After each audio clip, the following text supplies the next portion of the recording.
देखिए, इलेक्शन मैं अभी त्रिवेंद्रम में इलेक्शन के चुनाव के बाद यहाँ पर आ रहा हूँ, और त्रिवेंद्रम में मैं 4 तारीख को जब पहुँचा, 4 मार्च को, किसी एक यूथ ने मुझे रास्ते में रोड शो चला था और रास्ते में पकड़ कर मुझसे कहा कि इलेक्शन का मेन मुद्दा क्या है। बड़ा कॉमन सेंस का क्वेश्चन था, और मैंने सोचा उसके बारे में 5 मिनट, और फिर उनको कहा कि देखिए, और मैं आपके सामने रखना चाहता हूँ कि ये 24 के इलेक्शन के मेन मुद्दा, what is the main issue, और मैं आपके सामने रखना चाहता हूँ कि ये मेन इशू ये है कि जब लोग एक नेता को या एक पार्टी को एक मौका देते हैं, इलेक्शन के द्वारा क्या है कि एक पार्टी को या एक लीडर को एक मौका मिलता है कि देश की सेवा करें, लोगों की सेवा करें। और लोग ने 2004 में कांग्रेस को एक मौका दिया, कांग्रेस यूपीए को 10 साल। उससे पहले 65 साल काफ़ी सारे मौके मिले थे, लेकिन कंटेम्प्रेरी हिस्ट्री में 2004 में कांग्रेस को एक मौका मिला, और 2014 में नरेंद्र मोदी जी बीजेपी को एक मौका मिला।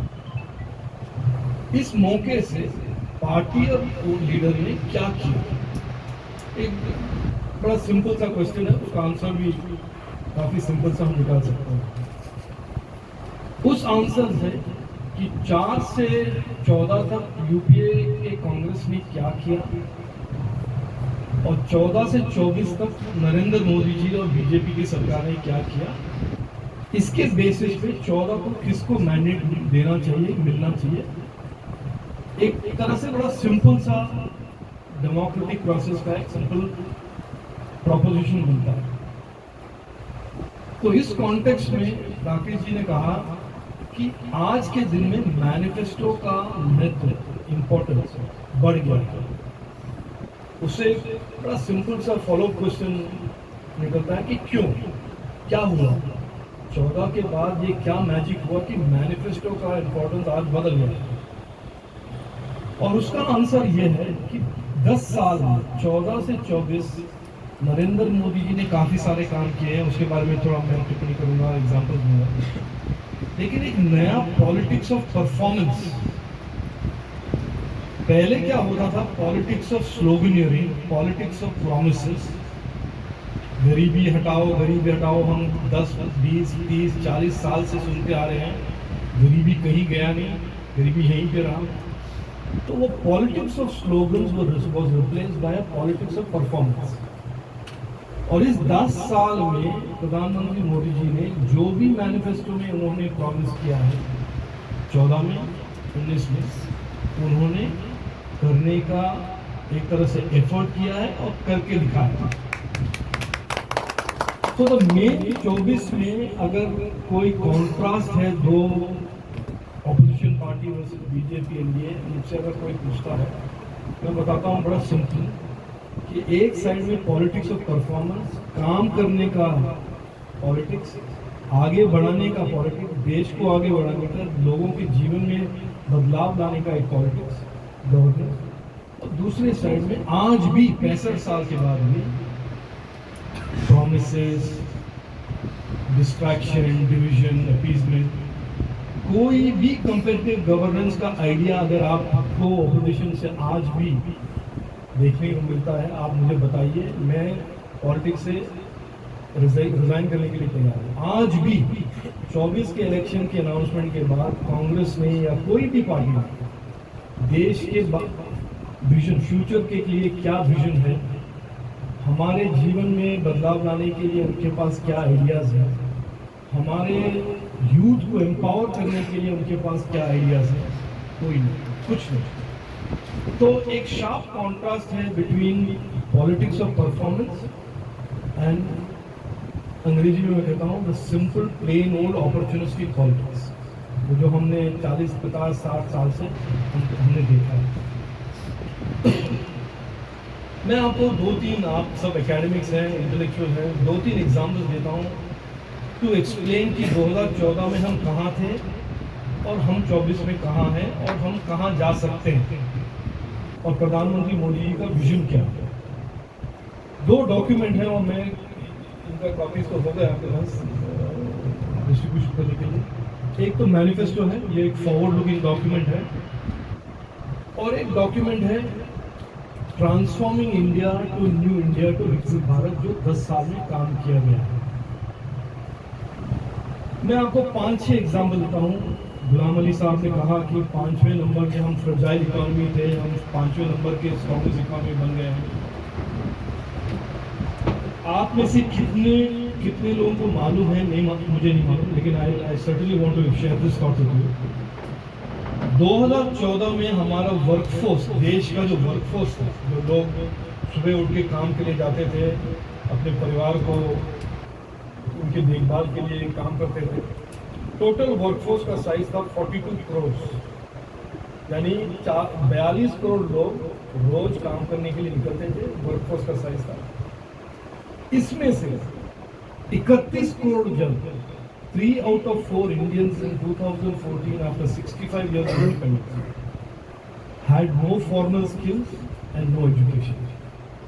ये हालत था 65 साल के इंडिपेंडेंस के बाद हमारे देश का हालत और वर्कफोर्स का हालत। और हर साल 1.5 करोड़ यूथ स्कूल से ड्रॉप आउट करके फाइनेंशियल कंसिडरेशन, फैमिली कंसिडरेशन, जो भी वर्कफोर्स में ज्वाइन करते थे बिना स्किल के, बिना इनकम्प्लीट एजुकेशन के साथ। ये हालत था 2014 में कि दुनिया एक तरह से अपॉर्चुनिटीज व requiring more and more skilled workforce, technology के प्रभाव से वर्कफोर्स में टेक्नोलॉजी स्किल्स के डिमांड ज़्यादा हो रहा था। लेकिन हमारे देश का हालत ये था कि हमारे यूथ बिना स्किल्स के, बिना एजुकेशन के, उनको वर्कफोर्स में धकेल दिया जाता था। उसको बदलने के लिए 10 साल में प्रधानमंत्री मोदी जी ने काफ़ी सारे काम किए। नेशनल एजुकेशन पॉलिसी लाया कि 6 स्टैंडर्ड से करिकुलम में इंटीग्रेट होगा स्किलिंग, यानी कि बच्चे कभी भी ड्रॉप आउट अगर उनको करना भी है बिना स्किल्स के, कभी नहीं ड्रॉप आउट करो।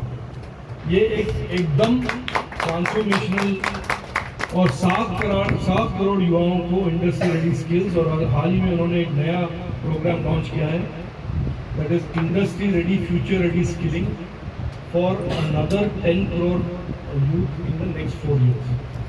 तो ये मैं एक एग्जांपल दे रहा हूँ कि पहले क्या होता था, 10 साल में क्या हुआ, आगे क्या हुआ।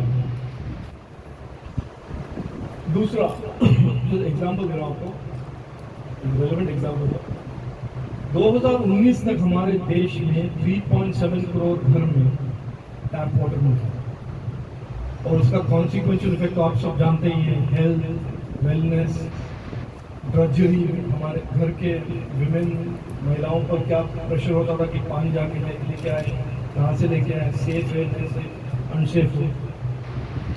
3 साल में 19 से लेकर अब कोविड को 2 साल में 1 साल गिन रहा हूँ मैं, 19 दिसंबर से लेकर 24 मई तक 11.7 crore new homes have got 11.7 crore homes have got tap water, safe tap water all around India। और ये जब मैं बोलता हूँ लोग कहते हैं हाँ ठीक है, स्टेटिस्टिक है, चलेगा, टैप वाटर आ गया, जो कि दिल्ली में तो इशू है नहीं, अर्बन सिटीज़ में तो ये इशू नहीं। लेकिन मैं आपको बड़े हम्बली कम्युनिकेट करना चाहता हूँ कि ये इतने सारे घरों में this is like a boom, लेकिन भगवान का एक तरह से एक मिरेकल है उनके लिए। मैंने देखा हुआ है, ये ट्रांसफॉर्मेशनल इफेक्ट है ये टैप वाटर और सेफ टैप वाटर का घरों पे और परिवारों पर। 3.5 लाख करोड़ का आउटले प्रधानमंत्री मोदी जी ने बनाकर इसको उन्होंने फुलफिल किया।